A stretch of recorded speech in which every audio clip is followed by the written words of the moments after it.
woni diina kanka Allah ko oɗo islam, ko jaɓete konka Allah ko oɗo islam.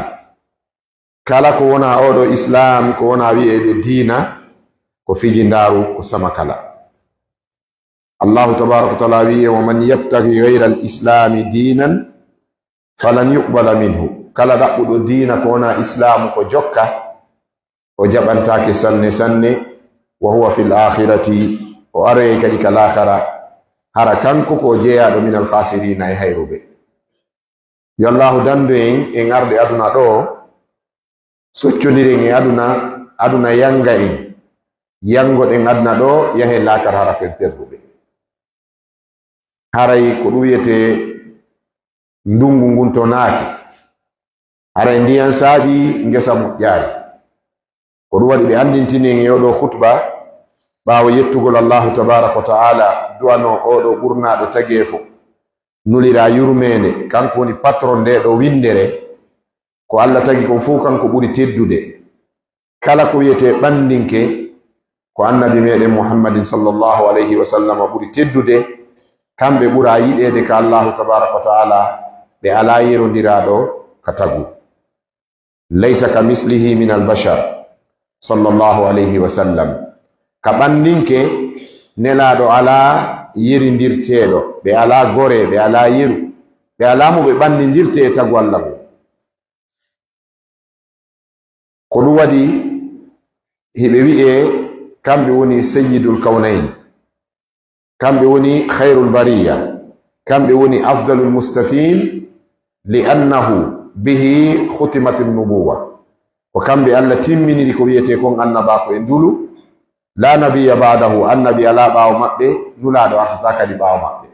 Allahu timminiriɓe ɗum.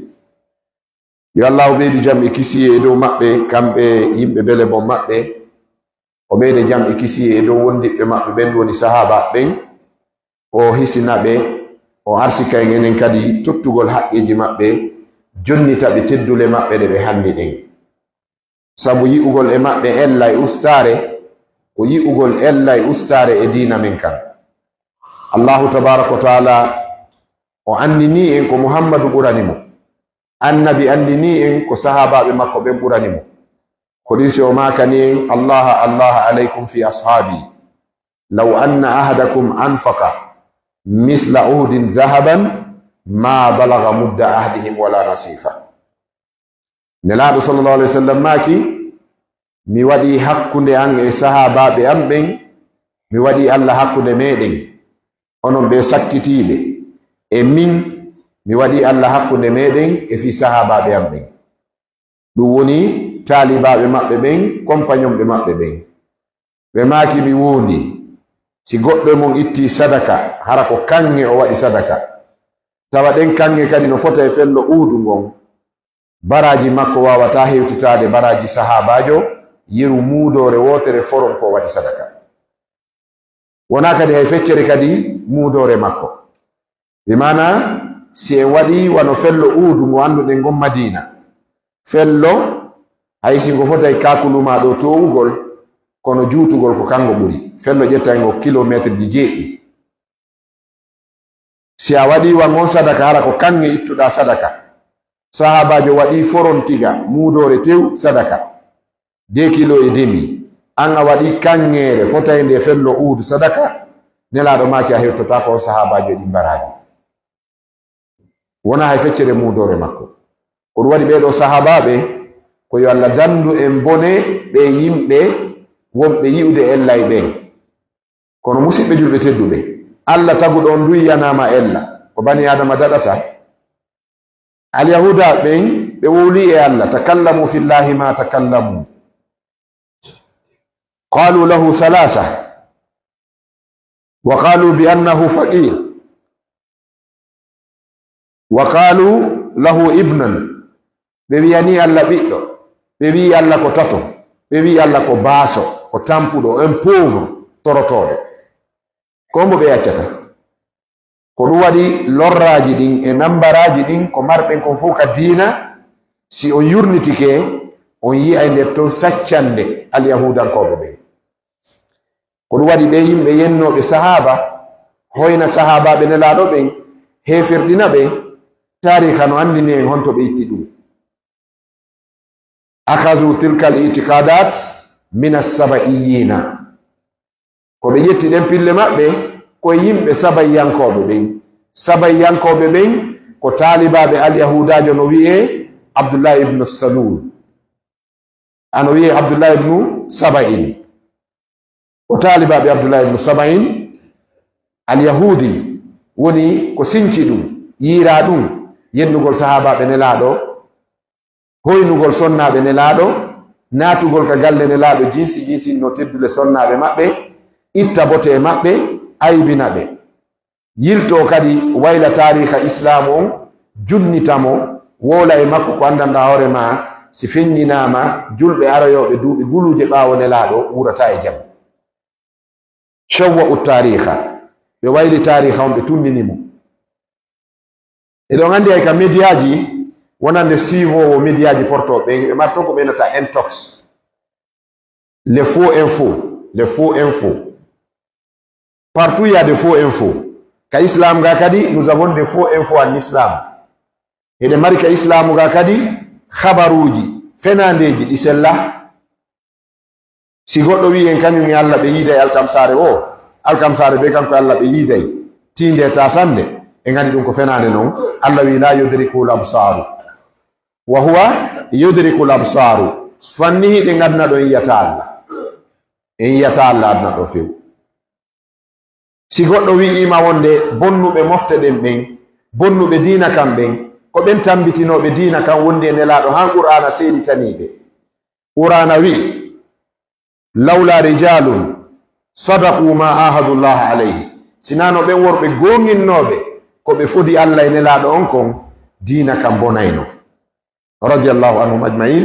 Si goɗɗo ari wuuli ella e ɓen, haray wattan haqqil ko faalaɗo intoxtikude ma, bonna haqqil ma kin, ukka e ɓernde ma nden piiji ñolɗi koyno ñolna finde ma nden bonna fi maɗa, tawoya Allah haray ɗa coowi tawa coowaki.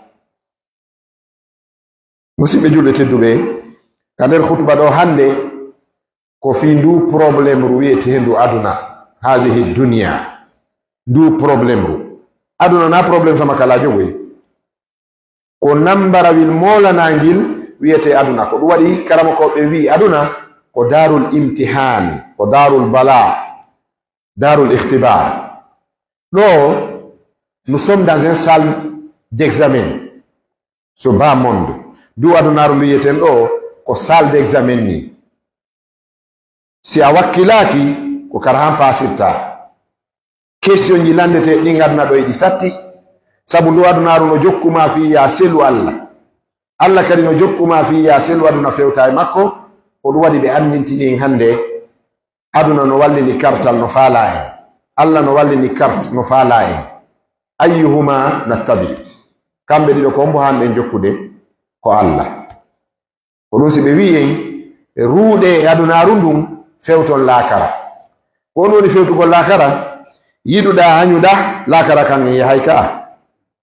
Yaadu laakara ndu wurin welata en, enen ɓe yimɓe sakkitiɓe. Moƴƴuɓe aramɓe ɓen hadi si fi mayde wolama ɓe landoto kisankos ko joni joni, sabu hon ɗum heɓe andi ndu adunaru ɗo ko ndu fitna to, fowtare nden si heɓoto ko gaɗa to. Mo goɗɗo heɓirari jawdi aduna ɗo fiyo ɓernde makko ɓuttu, a laamoraki fiyo ɓernde ma ɓuttu, a wasiɗari fiyo ɓernde ma ɓuttu, a hecciɗari fiyo ɓernde ma ɓuttu, a sellirari fiyo ɓernde ma ɓuttu. Idan fa ayyatu daratin hadihi, ko gallewil hongil ni, ka tawata ko heɓuɗa o yonata. Si ɓuuɓi yiɗa faala yo wulu, si wuli yiɗa faala yo ɓuuɓu, si heɓi ke sago ma ko ya wawwa mo ala faytinoɗa. Bandi no jokki, torotoɓe no jokki, jattoɓe no jokki, ñaamiroɓe wangangu andata no ñaamire no jokki. Ko ɗo yiyay patron jo marɗo jama nana on nena sa yi on no watti a sikkay ko miskino, o yiɗa wawgola patron. Mo ala on kan itti e sikke wonde wuri tajidul faqra mutma'inna alqalbi, wonde atay ko baso on ɓernde mum ɓuri ɓuttude seeɗa, sabu on o walto ka o faala, ka niɗɗi wo ka niwreta mo wo walto ɗon wajjo towna koyɗe ngo ɗano.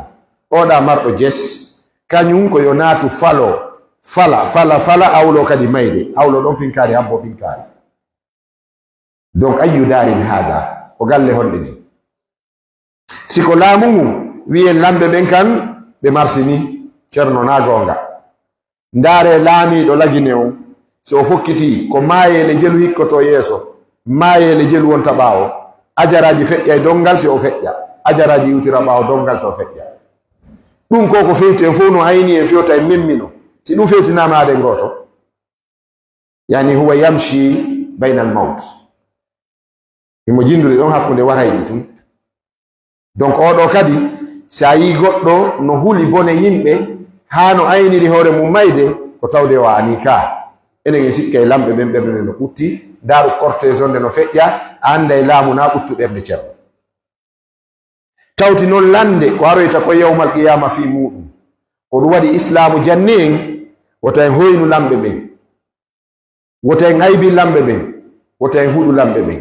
maniteɗe toɓɓe tati wona en hoynu lamɓe ɓen wota en ittu bote maɓɓe mana wota en yedduɓe si ɓe yamiri en sinara ko yamirore yeddirde allah ta'atu wulati l umuri ɗum ko amrun min al wujubi ma lam yamuru bi masiyati llahi ɗoftagol ɓe e nder ko ɓe yamiri kon ko hunde waɗɗinde fanni ɓe yamirari e yeddugol allah fa inhum amarukum bi masiyati llahi fala ta'ata lahum si tawi noon ɓe yamiri on yeddugol allah ɗon wona yon ɗofto la ta'ata li makhluqin fi masiyati lkhalidi goɗɗo ɗoftetake allah yedde ko ɗum waɗi ko ɓe rondani en ko no tiiɗi ko ɓe confrontani en ko no tiiɗi gurdam maɓɓe ɗan no ɓitti hiɓe chargani en adunawo lakarawo dongal molanangal ko yen teddinɓe huɗetake kadi wona enen jonnata laamu wona enen jattata laamu qul illahumma malika almulk tu'ti almulka man tasha'u wa tanzi'u almulka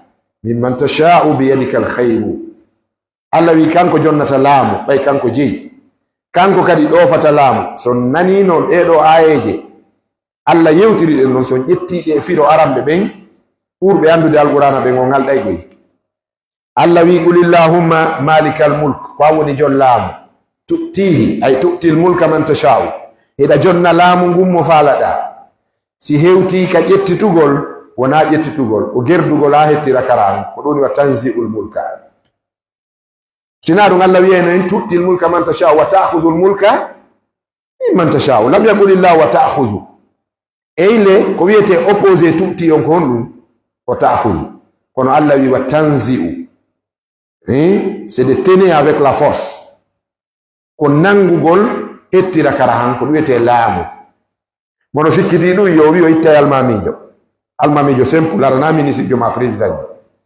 a hewto ton ɗon anday wona fino si goɗɗo laamike leydi fof sa wi a itta yonde on no itte attawa ko e buy walike wa tanzi'u lmulka mimman tasha'u ko ɗum waɗi allah tabaraka wa taala waɗi ka diina islam ɗo teddingolɓe wonaka gangune ɗo darete lamɓe yenne aybine wiye ceerno holli cuucar reedu yontigi windanɓe leeter ma o yaha o tawa ɓe ma o tummodira e maɓɓe gundo o laaɓanaɓe reedu o hollaɓe kaɓe faldi gangude ɗen ko waɗira koko pittali ɗin ka pittali ɗin ne'e wonaka yimɓe ɓen cuune e fitinaji mafhum kono enen ko welata en ko almami on hande noon mo memuno laamu ene ɓe laamaɓe ɓe ko honno ɓe wayi ɓe ko yimɓe moƴƴuɓe ɓe ñaama e leyɗe yimɓe ɓe ñawloto ɓe yoɓitata ɓe bonna inde musidɗo maɓɓe ɓe jaatoto rewɓe musidɓe maɓɓe ɓe bonnidira e haajuji ɓerɗe maɓɓe no ɓawli kirum si yeddodiral masala goto diina ari hakkunde maɓɓe mo ɓe